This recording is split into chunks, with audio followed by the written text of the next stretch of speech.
Okay, so we're talking about the English present tense. We use the English present tense anytime we're talking about habits, things that regularly occur or repeated actions in the present. Okay, that's one time that we use present tense. Another time that we use present tense is when we're talking about facts, things that are always or generally true. Okay? And these habits and facts should exist in the present tense. Not the specific now, but the general, broad now. That's when we use present tense.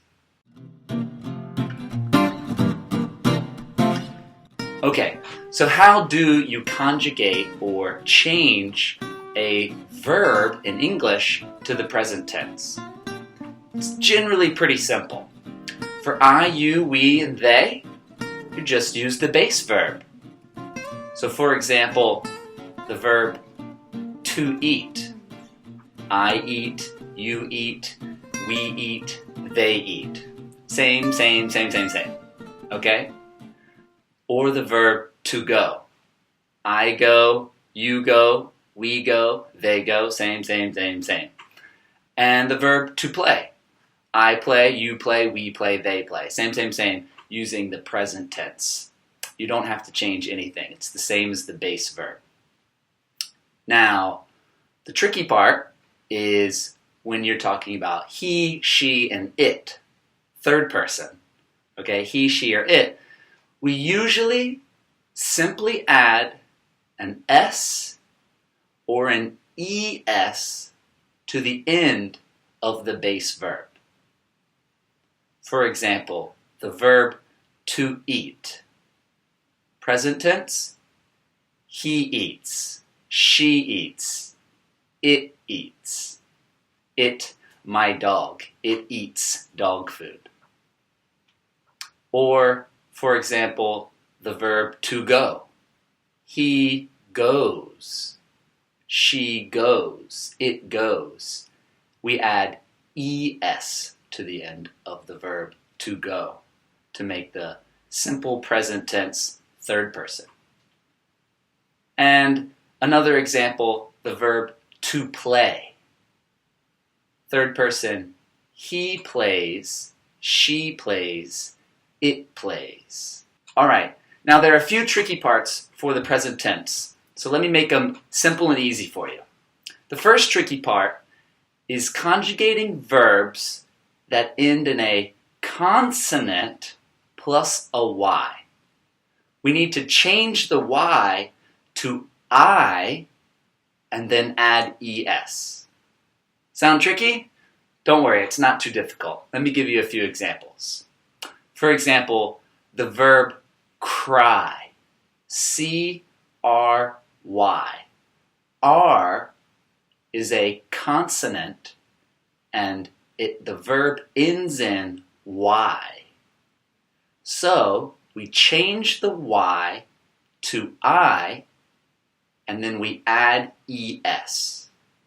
So it becomes he cries. She cries, it cries. Another example, the verb to copy. That ends in a Y, and right before the Y is the letter P. Copy. That's a consonant sound. So we change the Y to I, and we add ES. He copies. She copies. It copies. And the last thing you need to know about the present tense in English is how to make the negative form. Negative means not, or the opposite is true. It's pretty simple. We simply use the verb do plus not, plus the base verb. Do, not, plus base verb. Now, the do is a verb, so we still need to change it in the present tense for third person. He, she, it does not. Okay, a few quick examples. I do not speak Spanish well. I do not speak Spanish well. And if I use third person, she does not speak Spanish well. Now, usually for the present tense negative, you can say do not or does not, but usually we use the contracted forms of do not and does not. For do not, we usually say don't, and for does not, we usually say doesn't. For example, I don't speak Spanish very well. Third person, she doesn't speak Spanish very well. And that's it. We always use the base verb, speak and speak. I don't speak.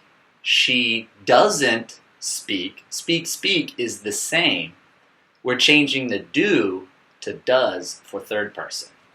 Don't change them both. Do not say she doesn't speaks Spanish. That's wrong. Don't conjugate the do and the base verb. Just leave the base verb after the negative for present tense. Okay, I know that sounds like a lot, but if you listen to the example questions for the present tense, the example sentences, and the example conversations, I think you'll get a better understanding. Repeat after me in the next videos and practice listening and understanding the present tense. It's not that difficult.